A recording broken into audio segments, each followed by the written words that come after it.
Hello. In this video, I'm going to go in depth in the second step of the onboarding process, complete company profile information.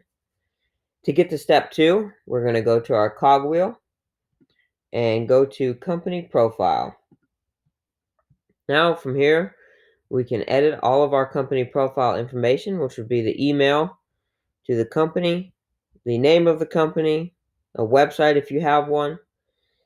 We normally leave the opportunity initial status as an opportunity, your default category of the most amount of work of what you do,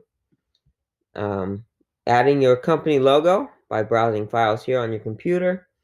Here we'll give you a logo preview as soon as you upload your logo, your address to your company, your phone number to the company, and that is everything for this step. Make sure once you're done, you click save, and you're done.